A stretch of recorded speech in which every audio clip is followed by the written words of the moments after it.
일단 뭐 설명을 조금 들어보셨으면 좋겠어요. 아까 우리 이호선 교수도 설명을 했지만 이게 사실혼이 일단 인정이 돼야 돼요.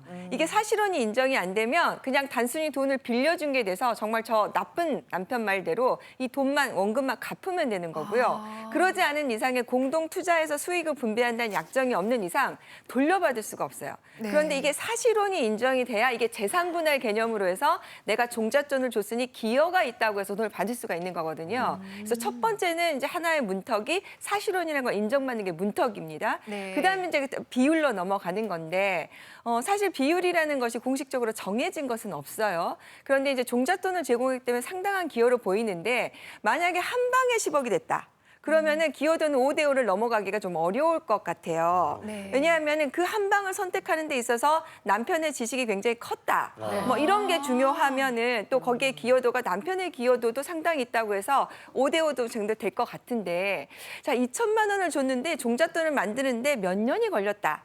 그리고 그 종목을 선택하는 데 있어서 남편의 주식과 관련한 공부가 굉장히 중요했다라고 한다면은 부인의 기여도가 조금 떨어질 수도 있습니다. 이렇게 상황에 따라 한데 기본적으로 종잣돈을 제공했다는 것은 그게 있었기 때문에 가능한 거라서 기본적으로는 5대 5될 가능성은 있는데 그 수익이 나게 된 경과 이런 것들을 종합적으로 판단을 해서 하는데요. 재산 분할에 있어서 정말 팁은 뭐냐면 판사도 사람이잖아요. 그쵸. 그러다 네. 보니까 나쁜 놈한테는 기여도를 깎고 싶습니다. 그래서 저렇게 밉상인 남편한테는 기여도를 좀 깎을 수도 있어서 부인이 6대 4가 될 수도 있다는 것도 팁으로 알려드릴 수 있을 것 같습니다. 그래서 더 어려운 것 같아요. 맞아요. 사실혼이라는 게 상황에 따라 달라지기 때문에 이 사실혼에서 가능한 권리는 무엇이고 불가능한 권리는 무엇인지 저희가 OX로 알아보도록 하겠습니다. 첫 번째 OX는 바로 이겁니다. 자, 사실혼 부부 헤어질 때도 재산 분할은 반반이다. 이 변호사님 정답 뭔가요?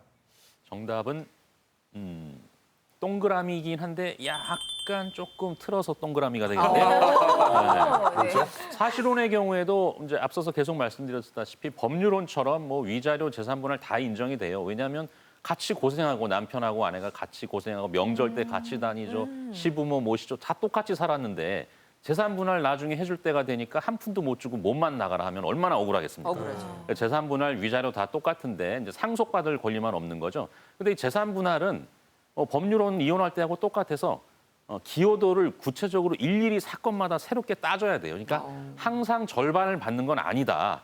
요거를 알아두셔야 되겠고 또 하나 중요한 거는 사실혼이라고 해도 그 중혼적 사실혼이라는 게 있습니다. 그러니까 쉽게 말하면 두 집 살림을 하는 경우에 법률혼은 따로 있고 딴 데 가서 사실혼을 따로 한 경우 이런 경우는 보호받지 못한다는 거 알아두셨으면 좋겠습니다. 네. 자, 사실혼에 관련된 OX 퀴즈 두 번째 문제 드립니다. 자, 사실혼 배우자와 헤어진 뒤 연금 분할이 가능하다. 연금? 이거 궁금한데요. 양 변호사님 정답은 네. 뭘까요? 연금 분할이 가능합니다. 와. 기본적으로 그래요? 이제 재산 분할하고 같은 개념이기 때문에 사실혼 배우자도 이제 연금이 가능한데요. 물론 이제 이게 있겠죠. 공단에서 쉽게 인정해 줄 리는 없으니까 내가 사실혼이라는 부분을 좀 입증하셔야 될 것 같고요. 나머지는 법률혼 배우자와 똑같습니다. 그런데 반대로 법률혼이라 하더라도 서로 이제 별거 기간이 길었다. 이러면 연금 비율이 떨어지거든요. 그래서 연금공단에서는 실질을 중시한다는 거 알고 계시면 될 것 같습니다. 네, 사실혼 상식 퀴즈 세 번째입니다. 보시죠. 사실혼 배우자 외도에 대한 위자료를 받을 수 있다, 없다. 이거 알쏭달쏭한데요. 두 분의 의견 일단 알아보겠습니다. 들어주세요. 당연히 받을 수 있다. 저는 받을 수 없다. 왜요? 이게 왜냐하면 뭐 결혼을 한 게 아니기 때문에 뭐 바람을 핀 거는 아닌 것 같아요. 그냥 다른 여자가 생긴 거지. 그게 그거 아닙니까? 아니에요. 아니 사실은 관계라고 해도 호적에 도장만 안 찍었을 뿐 아까 다 모든 권리 의무 누린다고 했잖아요. 위자료 받을 수 있습니다. 받아요. 아니지 않나요? 네, 정답은 받을 수 있다입니다.